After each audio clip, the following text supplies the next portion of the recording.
Quais são as razões mais comuns de problema de fluxo de caixa se você é empresário está começando a sua empresa, você está na fase do startup? A primeira razão é a falta de planejamento financeiro. É quando o empresário, antes de começar a empresa, ele fez um planejamento financeiro dos custos e das despesas e também fez uma estimativa, uma previsão do faturamento. Ele foi super otimista em relação ao faturamento, às vendas. E quando a empresa começa, não acontece aquilo que ele pensava que ia acontecer e assim sendo, ele imaginava que ele ia precisar de um dinheiro e esse dinheiro não é o suficiente para poder manter a empresa rodando, para poder manter a empresa funcionando. A segunda razão são os custos e as despesas inesperadas, que o empresário não esperava que ele ia ter, ele acaba tendo depois que ele abre a empresa. Então é muito importante que você, empresário, coloque lá no seu planejamento financeiro, deixe lá um valor emergencial para custos e despesas inesperados, porque se caso o custo e a despesa inesperada acontecer, você tem o caixa, você tem esse fundo de emergência para poder pagar essa despesa inesperada. Caso contrário, você vai sim sofrer com problema de fluxo de caixa. A terceira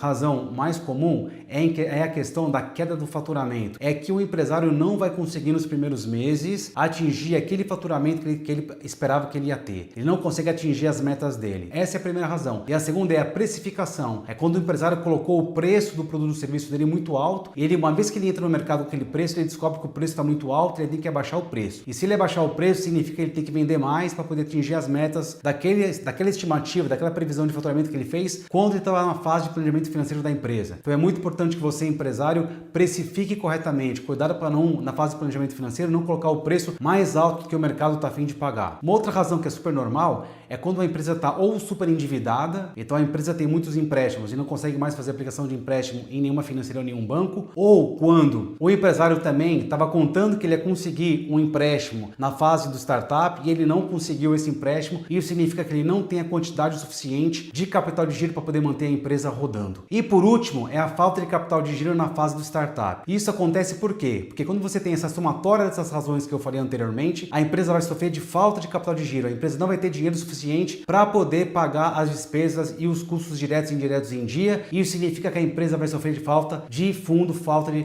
um problema de fluxo de caixa. Então é muito importante que você, empresário, prepare o planejamento financeiro corretamente da sua empresa na fase inicial de startup, para você não cometer um erro depois que você começou a empresa e depois que você já investiu, depois que você já apostou na sua ideia de negócio.